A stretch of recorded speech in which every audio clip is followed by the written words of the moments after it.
think I'm on. Yeah, I think it's good. Hi, guys. Just a quick run through the Strava integration we did for the app because we want to make sure everyone's getting linked up.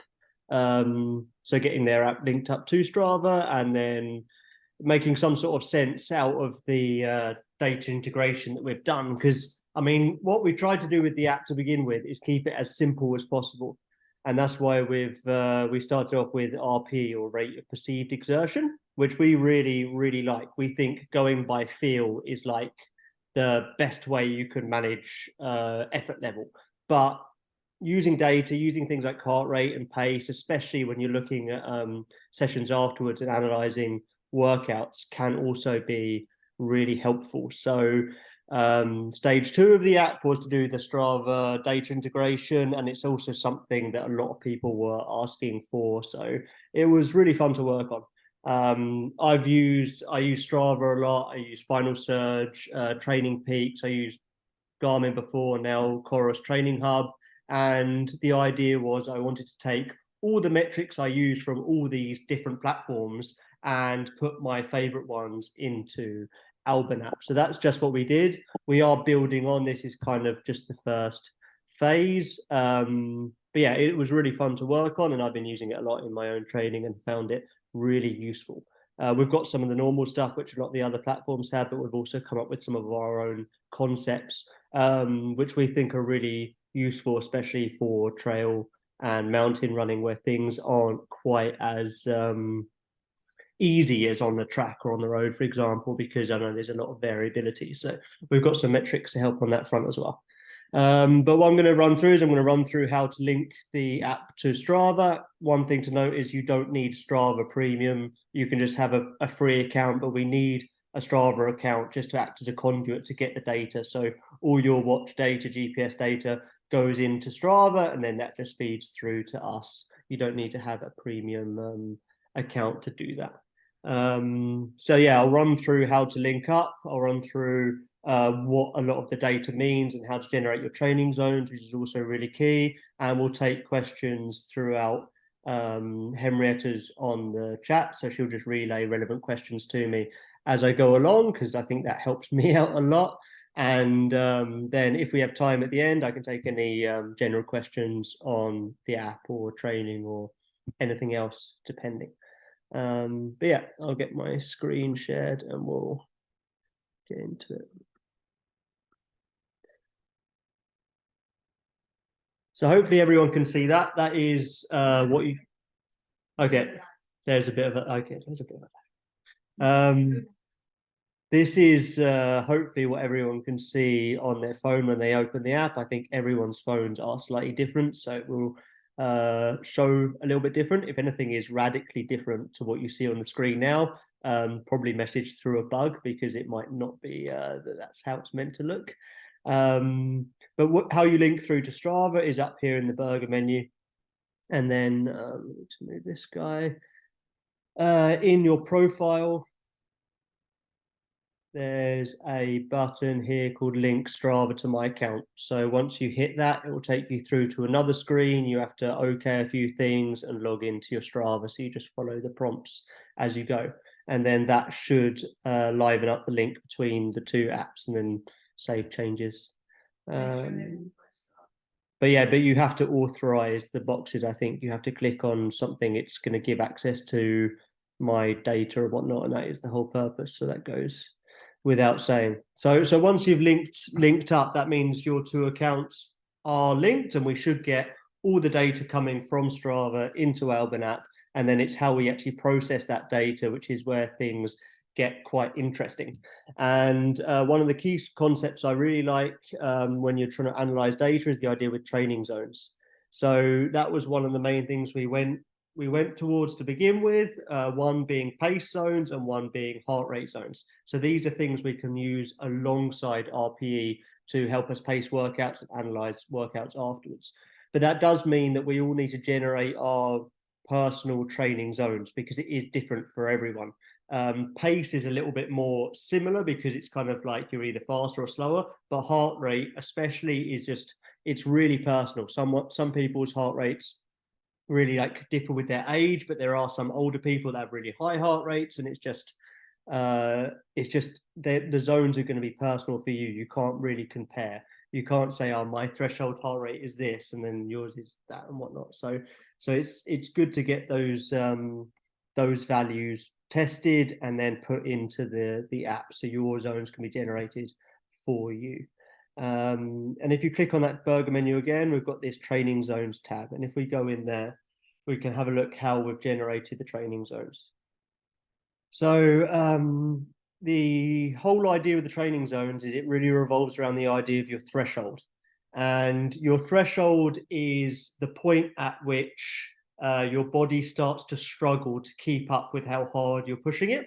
So as you exercise, everything's fine, and at some point your body will start to say, okay, this is too much now. And then in the future, if you continue at that effort level, you will blow up.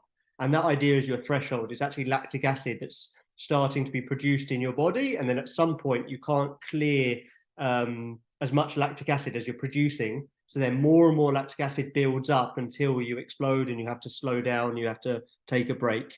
So that point is your threshold, and that's really key. So a lot of training zone systems generate the zones from your max heart rate.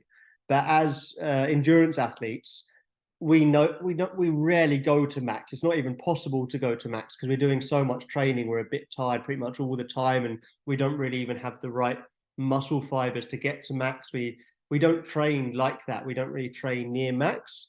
So how we've generated our training zones is you input your threshold heart rate and your threshold pace, and then your zones are calculated above and beneath. So that means because we're generating them from the middle, it's a bit more accurate to go up and down. So that means you are going to have a theoretical max generated. It might not actually be your max, but to be honest, I don't know anyone that's ever done a test and said, this is my max heart rate, because they could probably have given a little bit more. Like if a lion jumped out, for example, they'd probably give a hell of a lot more. So it's really hard to really actually get to your max. So that's why we're generating them from your threshold. And okay, I'm talking too fast. So we've really liked and used over the past years the Olympiatop, and that's the Norwegian Olympic Federation zone system, their 5-zone system, not their 3-zone system. And they put threshold as the point where you go from zone 3 to zone 4. So that's sort of the tipping point. That's when you're going from happy hard, you're in zone 3. It's hard, but life is okay. You can manage, to holy crap, this is hard. Pretty soon I'm going to blow up. So that is where you go from zone 3 to zone 4. That's just how we've always used the zones. But again, there's so many different zone systems out there. Some people would have that threshold point between zone 4 and 5. Some people would have it in the middle of zone 4, in the middle of zone 3. But we have it quite clearly between zone 3 and zone 4. So the idea is we need to go out and we need to test this point, this threshold point for yourself, both the pace at which you hit threshold and the heart rate at which you hit threshold. So if you hit this button here, it will schedule in a threshold test. It will just throw it in on the current day. You can move it then in the week, or you can manually add a session and find it under the benchmark tests.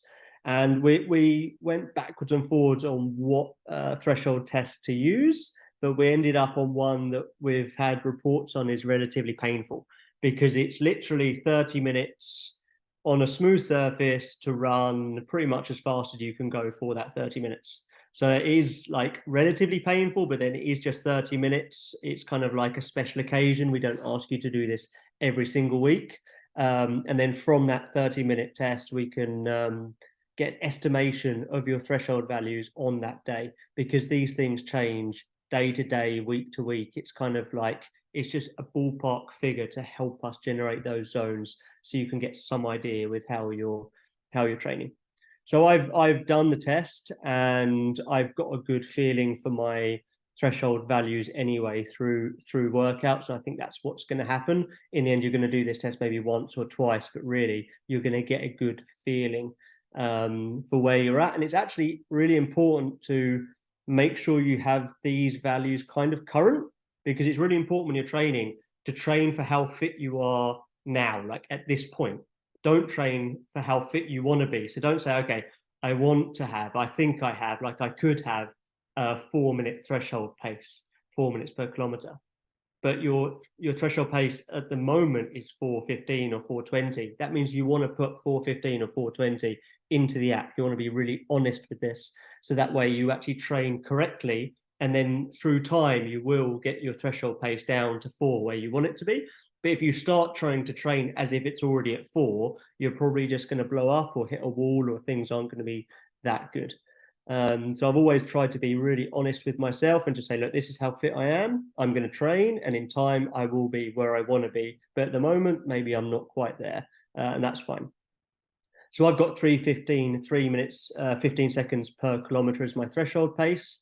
And we are just going to have this as kilometers, minutes per kilometer for now. Like maybe miles will come down the road, but for now we're going to stick with kilometers because there's a lot of things flying around, and it's a bit much to keep track on, especially considering this is phase 1.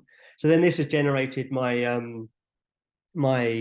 training zones, my pace training zones, and you can see that my zone 3 is between 3:36 per kilometer to 3:15. So then that 3:15 is my threshold pace, and then faster than that, I'm now in zone 4. I'm over threshold and I'm on borrowed time.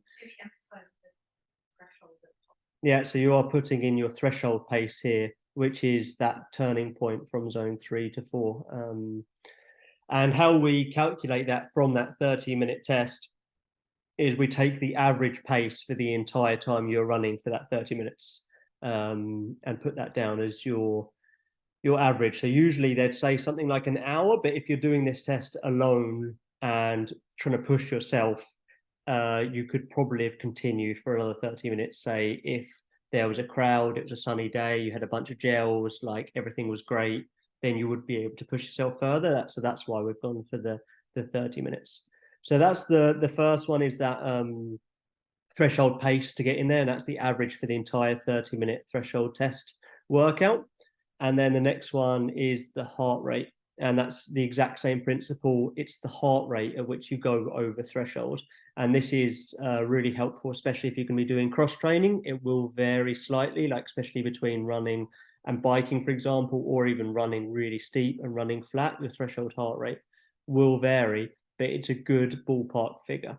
And the way we calculate this one is it's the average heart rate for the last 20 minutes of that 30-minute workout, because at the beginning, your heart rate is going to gradually start trending upwards and still it starts plateauing sort of around or just above your threshold. So that's why we take that last 20 minutes. My threshold heart rate has actually been relatively similar for the past years. Most people seem to think that it maybe reduces by 1 beat a minute every year, but mine's been sort of around the 168 to 170 mark for quite a while now. And that means I've got really in touch with my zones. But to be honest, I think everyone will do by looking at this every day, and the feeling will come and you'll feel whether you're in zone 1 or zone 2. This is literally just to back up that feeling and just to see sort of like if you're ballpark there or not. And also it can give like useful insights, like if you're feeling like you're going to get sick, your heart rate could be way up, for example. So that means, okay, yeah, you are getting sick, and you can actually physically see a number which is raised, and that makes it easier for you to say, I'm going to take some days off training, I'm getting sick, rather than just going, I think I'm getting sick, I don't know, I really want to train. So it helps. What a benchmark what this replaces. Yeah, so the threshold test, it is a hefty workout. So that means it's probably going to overload you a little bit if you throw it into a week and you do all the other training in that week. So it's probably good if you're in sharpening, for example, or if you've got a hard workout scheduled for the week, then do this instead of the hard workout, for example. And if you've got maybe like a tempo workout, do this instead if you haven't got anything harder. But it is going to be sort of like a good hard effort. So just substitute this session out for one of those other ones. At the moment, that just means that it will look like you haven't done a tempo workout or you haven't done a hard workout, but you've done this instead. So that's all good. Right, 2 questions. Is it worth using Strava even though you're in sharpening? Well, I'm going to repeat the question. Yeah, so question, is it worth linking Strava even though you're in sharpening? Yeah, I don't see why not. I think as soon as you start looking at the data, you'll get a good understanding.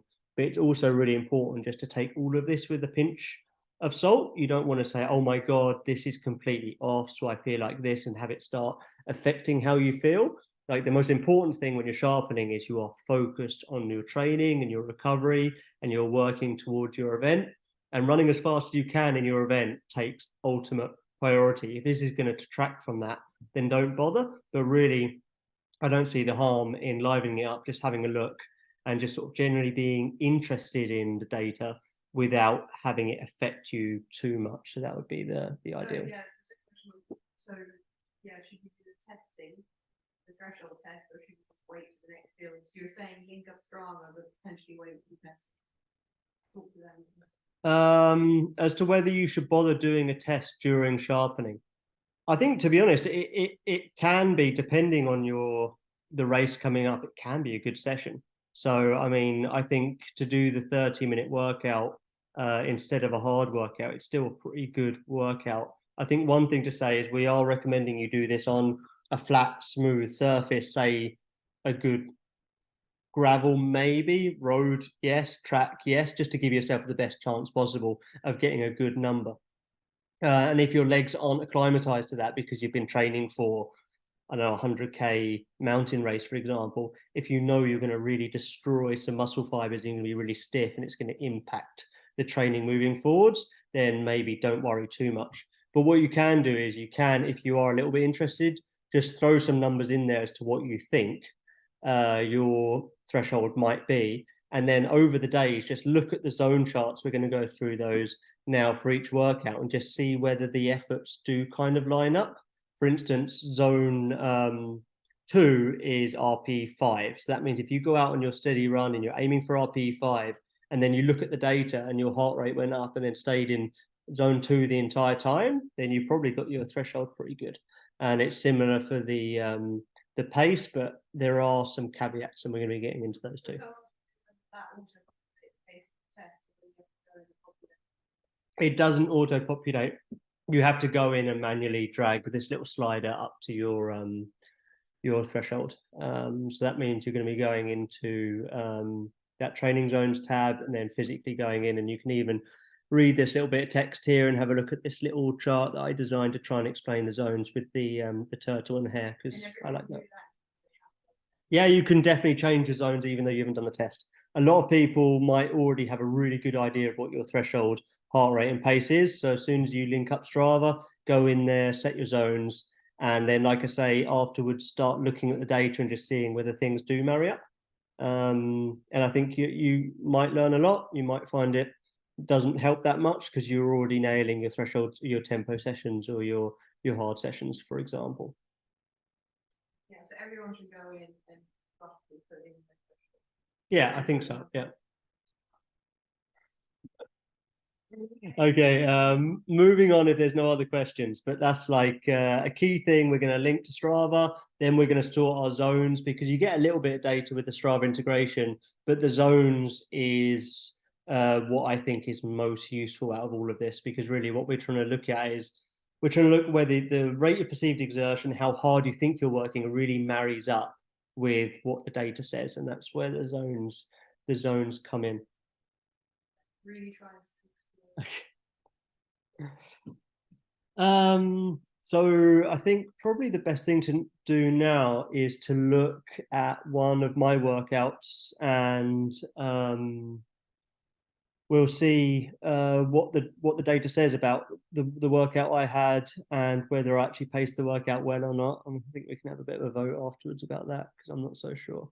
But this is last week, and I did a tempo session. I'm actually in the ultra sharpening ready for CCC. So this was week 2 of the 3-week cycle. So I had a tempo workout in there. It's actually tempo hills, but I did the combo session where you do hills and flats. The little guy looks like he's running flat, but we're not too worried about that.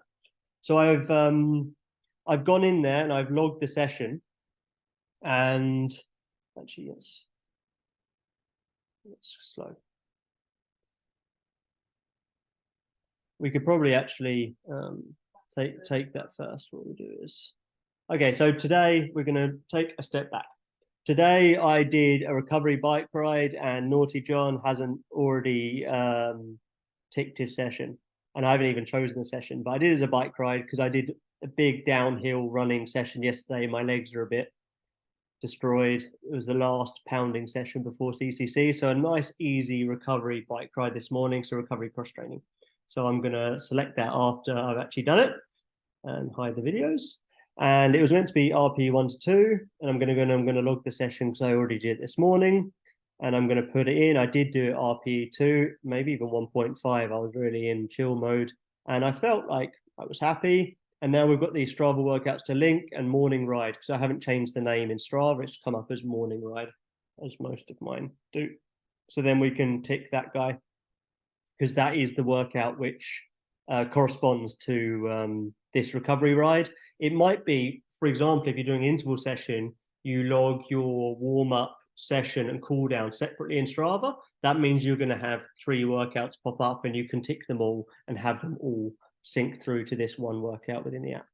So then we'll hit complete, and we're going to get the usual screen plus a bit of data. And because it was a bike ride, we've only got the course data and the heart rate data. So we've got a nice map there of where I went. That's kind of like a usual little bike ride I do for my recovery workout. Normally it's around 45 minutes. It was actually 48 minutes. So I was definitely in relax mode.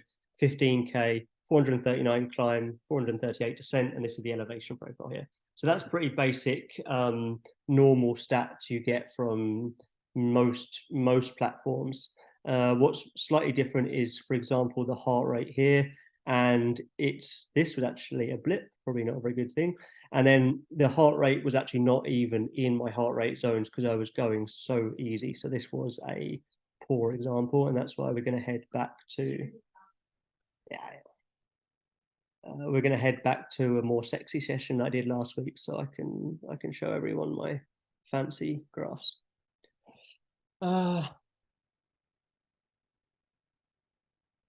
So we're back into last week, and this was that tempo workout, which is a lot more interesting to look at.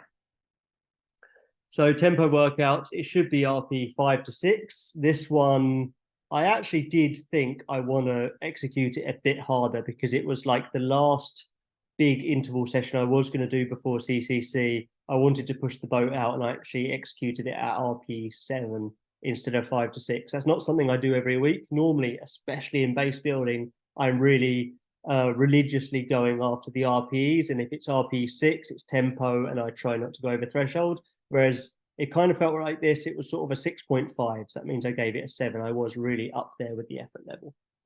And I came up this path up to this top. It's a 700-meter climb, and down again, and then up, broken into 3, and then down again, and then some flat intervals before going up again, broken into 3-minute chunks. So that was the workout. It's the a sort of variant of the combo workout. And you can see the time, it was 2 hours 49, 21K, 2,116 climb, and only 1,444 descent because I actually took the lift down on the last rep to save the legs. So that was kind of like, it's always nice to finish on the uphill, and my legs were a little bit fresher, and then the recovery was a bit faster, and I saved the leg pounding for yesterday. So that means I had sort of like a specific session where I knew I was going to try and pound my legs. This one was more about the uphill work rates. That means I cheated a bit on the last downhill, just because I can. That's the only hill that has a gondola to take down. But then if we head over to the pace zones, I was generally working, like harder than tempo, maybe. Like it was definitely not quite tempo. It was a bit harder. And this is what you can see. So this purple line, this is my pace. But it's actually not exactly my pace. It's my grade adjusted pace. And because we are trail runners, mountain runners, obstacle racers, we're going up and down things. So it's really useless just to look at your pace. And there's no way we can overlay my pace onto my pace zones as it is, because when you go uphill, you go really slow. And when you go downhill, you go quite fast. So what we've done is we've taken an algorithm we've generated and applied that to the pace to smooth it out. So that means that if I'm running on a 10% hill, for example, at a certain speed, that line is representing what speed I would have been running if I was on the flat.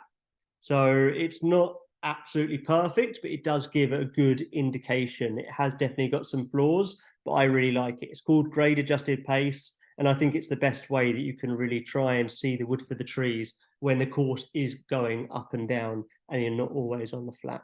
So that's the pace line there. And then the colored bars, that is my pace zones. So the green is zone 1, blue zone 2, orange, I guess, zone 3, 4, and then 5. So on that first big rep, my speed was up in zone 4, and then it dropped off mainly because it's stairs up there, and there's something that's not right with the GPS data with stairs, so it always drops off. But I think it was definitely like a up in zone 4 work, and then you can see that throughout. And you can see then this one, this is the same rep but broken into 3. These are the flat reps. So you can see how you can actually compare the flat reps to the uphill reps, even though I'm going a completely different speed. Like on the flat, I'm probably going around 3:15 per kilometer, and uphill, this is more like 10 minutes per kilometer. But you can kind of compare them almost on this chart against my pace zones. And it does pretty much work out. Like those flat ones were sort of around tempo, and then the uphill were sort of tempo plus kind of thing. You want to reiterate the importance of confidence. Yeah, so the idea is that that threshold pace you put in is generating these colored bars for how fast I should be going. And then they correspond loosely to what RP I'm in. So zone 1 is something like RP 1 to 4. So low zone 1 is kind of recovery, RP 1 to 2. High zone 1 is more like endurance or easy pace, RP 3 to 4, maybe a little bit into zone 2. Then RP 6, which is RP5, which is zone 2, blue bar. And then you get up into tempo, RP6, which is zone 3, orange bar. And then that's the point as to whether you're over or under threshold. So usually with all my tempo intervals, it kind of looks like this. I'm just going up and then I'm hovering under threshold, because then you get a lot of good training benefit, but with less recovery time.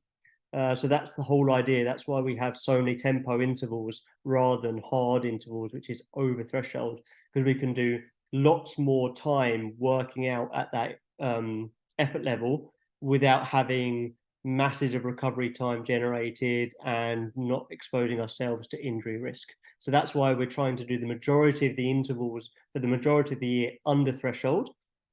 And then there's hard intervals closer to the race to really peak your form and get some short-term fitness gains.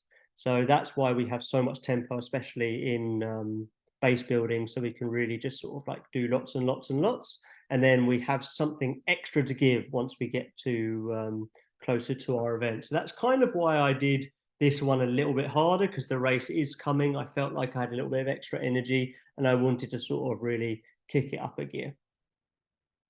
So we have got the pace, the average pace for the entire session noted there. So it was 8:01, but my grade adjusted pace was actually 4:29. So that means if I was running on the flat for this session, including the breaks I did before intervals, I would have had a 4:29 per kilometer pace.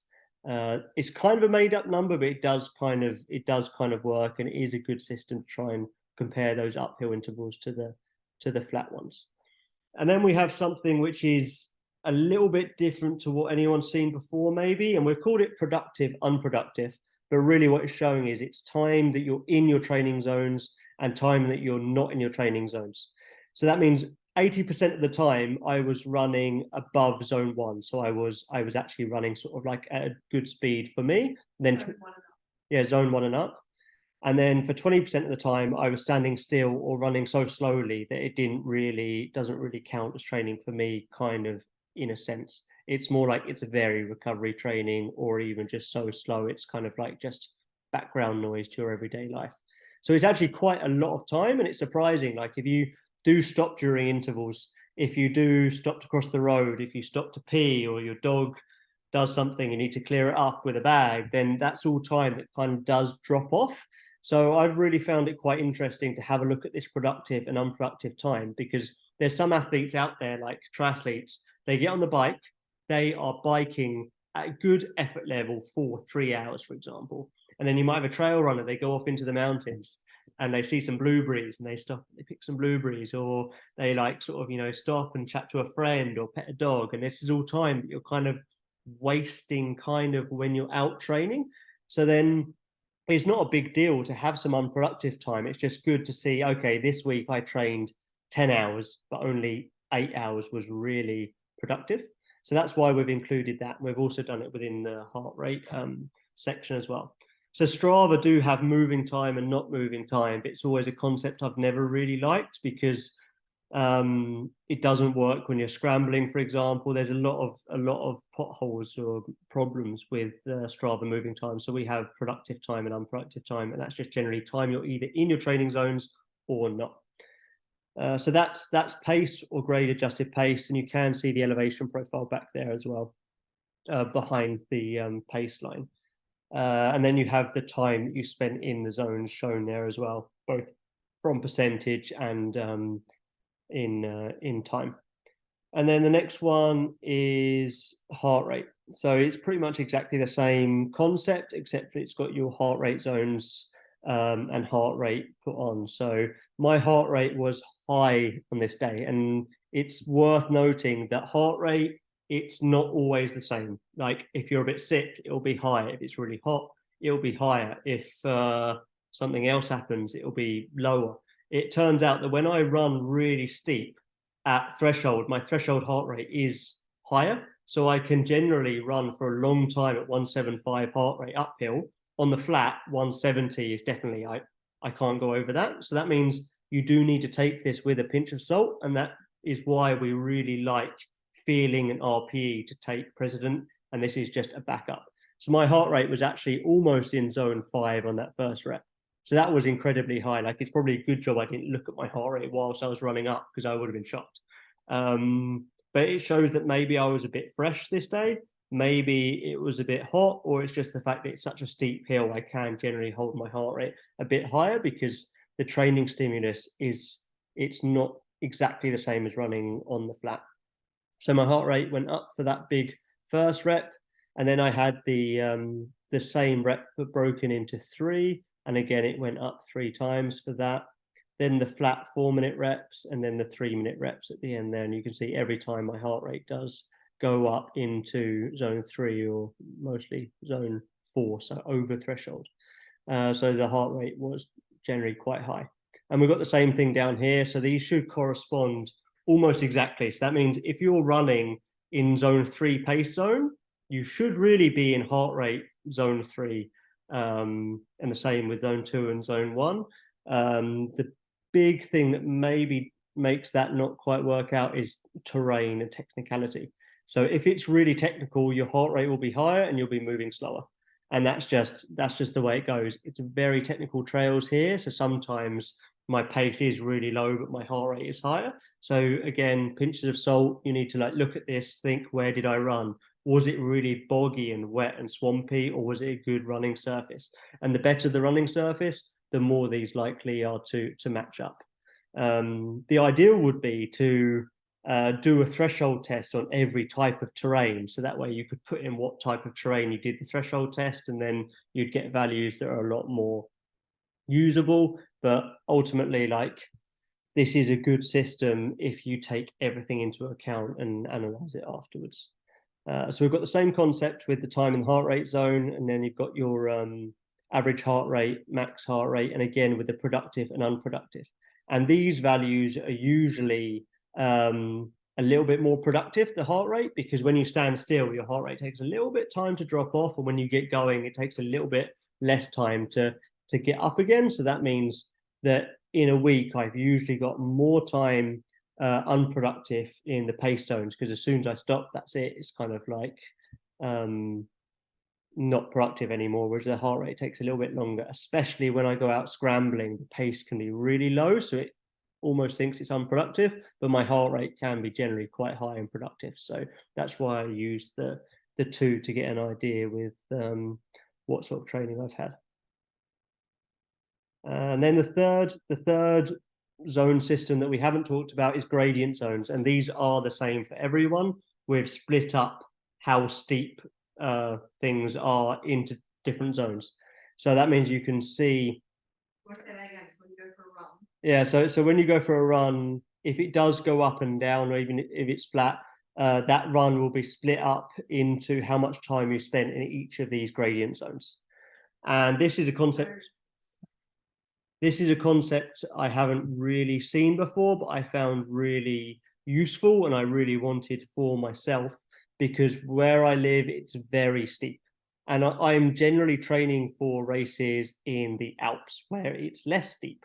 So that means a lot of my workouts can end up being over 25%, especially this one. And now it's not the end of the world for me to be training on steeper ground, because it's still giving me good fitness, it's building good power in the legs. But at some point, especially in sharpening, you want to start getting really specific with the running you're doing. And that means you want to run on similar gradients to what you're going to race on. Big problem for me, because we don't have that much kind of like 3 to 10% or 11 to 25% nice, smooth, runnable trails here. So I really wanted to have a system where I could look at what running I've done and compare it to the race I'm going to have. So further down the line, we're going to have a way of uploading the GPX file of your race route, and then it will tell you what percentage your race route will have of each of these gradient zones. And then you can compare, for example, your race simulation as to whether you spent the same amount of time running on a certain gradient as your race, or like me here, whether you spent a hell of a time running far too steep when your race is never going to be that steep. So that's what I've used, especially we're going to come to it, but the summary page, when it lumps together everything you've done in a week, so I can really look as to in a week whether I did roughly the same sort of gradients that my race is going to be at. And also then it will give you how much time you're running on the downhill gradients too, which is also good for me. Like I can be a little bit lazy and take the lift down, save the legs, just think about, oh, I don't want to risk injury. Really good to just go uphill and take the lift down. But at some point, you do need to acclimatize your legs, strengthen conditioning them to the downhills. So then you can see how much time you're spending running down as well. And you are going to be moving quicker downhill. So that means it will be less time generally. So this is the gradient zones. This run, I had the flat and I had the steep uphill. So that means I had very little in the specific gradients that I'm going to be running the race with. So at least I knew that afterwards. And I know that in a future session, such as yesterday's, I can really try and target the right gradients. And then we've got the average uphill gradient, the average downhill gradient, the amount of time you're climbing for, the amount of time you're descending, flat time. And then we've just classified the run. So this run was classified as very steep because the majority of the time I was running was very steep. And if the majority was 0 to 2% to 2%, then it would say flat. And that's kind of classified what type of run it was. And then max elevation and average elevation. So that's what we've got so far. And should people stop their watch when they run? That is a age-old question. And normally it comes down to preference. Personally, I've never been a watch stopper. And we've actually had to get really clever with the data to accommodate people that do stop their watches. But I've never been a watch stopper. That's just me. Even when I was in London, I didn't even jog on the stop on the sidewalk pavement when I was crossing the road. I just stand there or try and cross sort of, before the little guy's gone green, and my watch would just be running the entire time. And I guess it's derived from the fact that when I race, I know I can't stop my watch. So you have to be as fluid and efficient as possible. And just having the ability to stop your watch in training kind of like goes against that grain of thought. It goes against that ethos, because in a race you can't just stop your watch. Like the clock is running. So for me, it's kind of like that in training. And that's also then why I wanted the productive unproductive time, because that gives a little bit more of an accurate representation, especially with the heart rate, as to whether you were actually working, as opposed to just when you stopped. Because when you stop, your heart rate might still be up because it takes a little time to go down. So I've always left my watch running, but that is still up to everyone. You can leave your watch running if you like. If you stop your watch, it will not be included in the data, I'm pretty sure. Yeah, so I mean, I leave mine running just so everything is on there. And again, this ethos of being very honest with training, it's really is something I think a lot about. And if I stop my watch, I almost feel like I'm cheating because I'm sort of like pausing time, whereas actually time is always running. And then it's just looking at the data afterwards. But it's still fine to stop your watch if that is your preference. Just make sure you start it again when you start moving, because I know I'd forget every time. Sorry, what? Yeah. You can't link directly to Garmin. So with it would have been a lot more hassle for us if we tried to make a link to Garmin, to Coros, to Sunto, to Apple, to everyone. And also they'd be giving us the data in so many different ways that it would be an absolute nightmare for a team of what is 4 of us, one software engineer and me, a data analyst now, because I've done so much research into it. So you have to have Strava, but you can have a Strava free account. So it's literally just, you can also have a private account on Strava. So that should work as well. So literally it's to make a Strava account, link your Garmin or Sunto or whatever it is to Strava, link that to Albon app, and then you should never have to log on to Strava ever again if you don't want. But you definitely don't need to pay for Strava in order to link up to Albon app. That's important to note. And it's free and But that is the data analysis for each workout that we have so far. We are going to be adding to this, but this is just what I wanted to see from my own workouts and how I digest the data myself. So that's just why we started with this, especially with the zone concept. And it is good, put your threshold results or numbers into the training zones, generate the zones, and then go out, do some sessions, and just be generally interested. Okay, I went out for a recovery run. Did I go into zone 3? Because if you went for a recovery run, you shouldn't go into zone 3. You shouldn't be going up to RP6. It should be RP1 to 2. It should be zone 1 heart rate, zone 1 pace. Maybe you'd go into zone 2 a tiny bit, but if you're going up towards your threshold values, you're going too hard, and that means you're pacing the workout wrong, or your threshold values aren't correct. So it's one of the two. So that's how you can use this. You can really think, okay, it felt easy, but what did my heart rate say? And then it's good just to have that general interest in the data alongside how you're feeling, but make sure you do have that feeling as the first thing, and that's how you're pacing workouts. And this is just an add-on. So in addition to each individual workout's data, we've also done the week summary data. And you can go through, so this is this week for me, and on the summary page, it's going to sum up all the workouts data for the entire week in a similar sort of zone chart. So what you saw on the actual individual workouts. So that means so far this week, I'm in the ultra sharpening plans ready for CCC, which is in a week and 2 or 3 days now. So I'm in like the last sharpening week, which is actually a deload week. So I'm sort of like half starting to taper. So that means I'm doing a little bit less, and it is only Wednesday. But so far this week, I've had an hour and 37 minutes in zone 1 heart rate and 3 hours in zone 2 because I did a specific session yesterday. I actually bumped it back from last week to this week. And then it's sort of should be similar with the grade adjusted pace zones, but it's not. My pace was lower. So I had more time in zone 1 than I did in zone 2. And again, this is because of the technicality. So I ran some pretty technical trails already this week, so they don't quite marry up completely. But I did go out and I tried to do more running at the correct gradient. So I tried to find a sort of Chamonix type trail near home, and this was the best I could do. So I did spend some time at sort of like between 3 and 25%, which CCC will be. And I've also done some over 25% because it's like you can't go anywhere here without doing a bit of over 25%.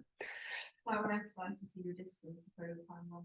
Yeah, and then you also see the total time you've been out and then again the productive time and the unproductive time. So I mean, usually in very early base building, I will have more time unproductive because I'm having more fun, I'm going on more adventures, I'm being a bit more free with my training. And then as I get closer to sharpening, or as I get into sharpening, generally a lot of the workouts become a lot more focused and a lot more important, and I execute them a lot better. So that productive score would probably increase. So I don't want anyone to be like, oh my God, I'm so unproductive. It's not really like that. It's just giving you a general sort of like look at whether you are being efficient when you are out, for example, or whether you are executing workouts time efficiently as you could be. Heart rate is for all cardio. Yeah, so heart rate is for all cardio. So that means it's cross training as well as running. So that means if you are biking, if you are skiing, if you are obviously running, all of that's going into the heart rate zones. Sorry? Okay, heart rate zones. Sorry. So all of that's going into the heart rate zones, and only running is going into the pace zones, the grade adjusted pace zones, because we haven't looked at power yet for cycling, for example.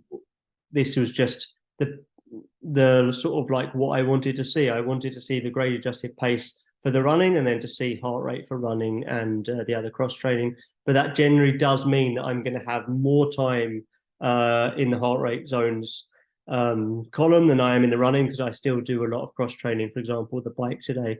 So I do generally spend more time exercising than I do running, for example. But it is interesting then to look at that productive time and unproductive time and compare those two as well. Yeah, that's about it for now. There is more in the pipeline. I think like we're always going to be taking suggestions about what people want to see and how they want to see data or specific features. But I think the next thing I want is a long-term trend, and that's what I've been working on myself, which is so I can see 12 weeks or 3 months worth of data and then see how I'm trending, as well as maybe looking at a fitness score to see whether we can allocate some sort of number as to whether I am getting fitter or whether I am executing all the sessions as a whole well. So that's kind of like the next step, is to have a longer term trends data analysis. But that's what we have, and I'm more than happy to take questions first on the Strava integration and data analysis, and then if that takes less than 10 minutes, which it might do, I don't know, we can take any general questions as well. But it still will be type questions. Henrietta will tell me, and then I'll try my best to include the question in the answer.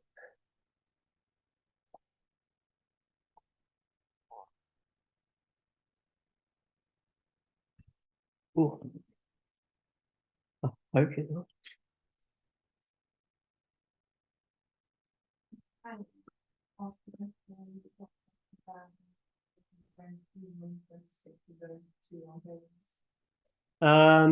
Yeah, I guess that's a good question that we had come through. I think it was today, which was what was the question? You've got a steady run. Yeah.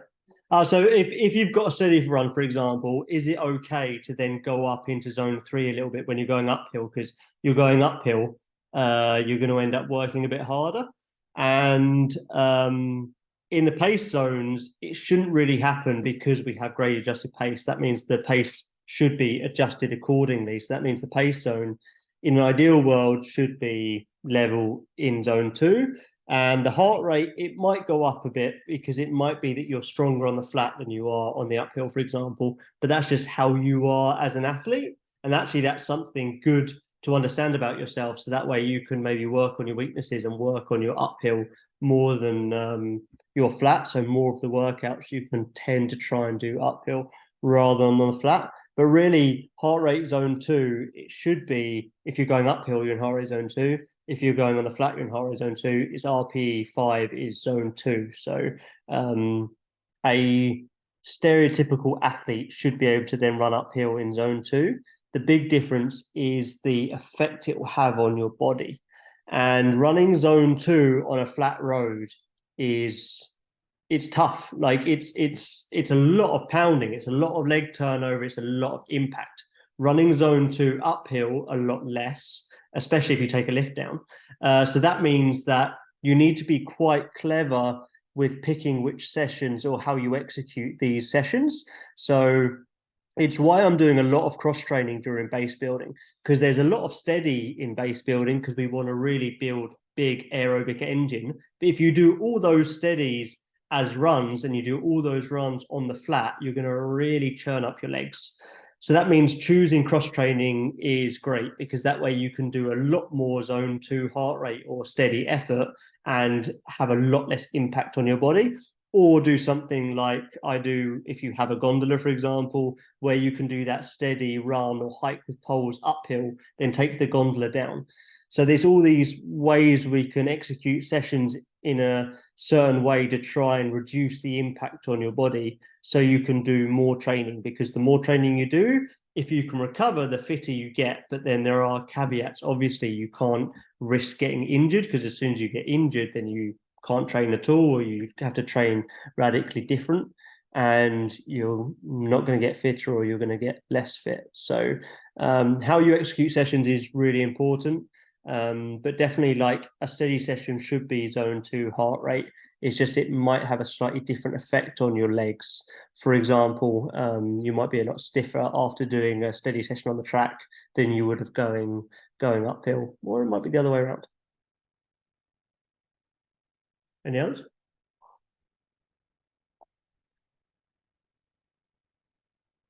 I can look as well.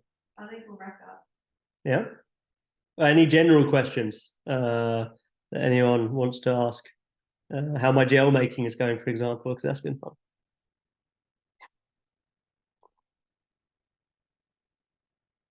I think they're good. Yeah, we're good. We'll leave it another 20 seconds just in case someone's struggling to type. I don't mind typos as well if you want to type faster, because I make them all the time. How are you feeling about CCC? How am I feeling about CCC? I don't know. Like, I always struggle to know how I'm feeling before a race anyway. And normally I just tell everyone that I feel crap, because it relieves the pressure off myself. And I feel that that pressure is something that, like, is the thing I struggle with the most, that I feel like I have this pressure that I have to do well. And that actually has, like, taken a little bit of the fun out of the racing. So that means my big goal for CCC is obviously to run well and to try and finish as fast as I can and beat everyone else if possible. But really, I want to go into this race being a lot more relaxed and enjoying the process and not putting too much of that pressure on myself. So I don't think I'm in as good shape as I was last year, but I don't think I'm in bad shape. Last year, I was actually feeling quite bad before CCC. I say that every time anyway. But I was in Chamonix for 2 or 3 weeks before. I don't really thrive away from home, so I didn't feel that good.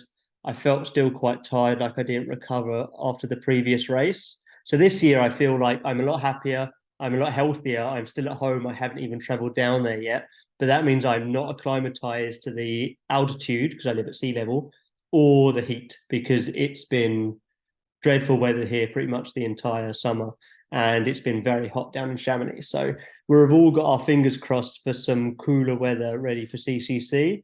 I've been putting a lot more effort into nutrition, so I'm hoping that's going to go a lot smoother, because that was actually the big thing that I really didn't get right last year was nutrition. So I've been putting a lot of effort into that, and hopefully I can just go out, eat and drink, move well, and hopefully the body holds up, and it will come down to who's got the most heart. And normally by the end of a race, I have got a lot of heart to give. So we'll see.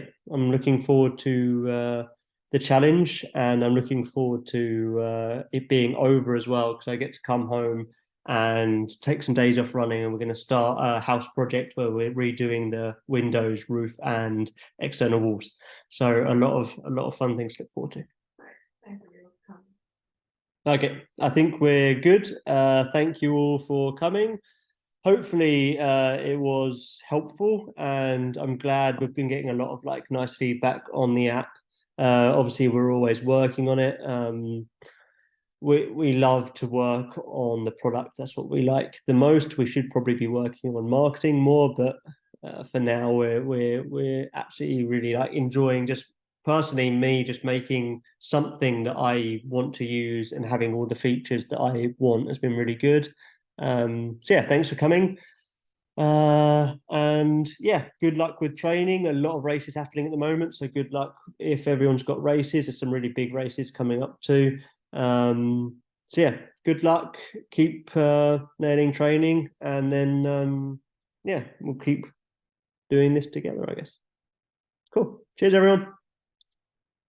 Bye.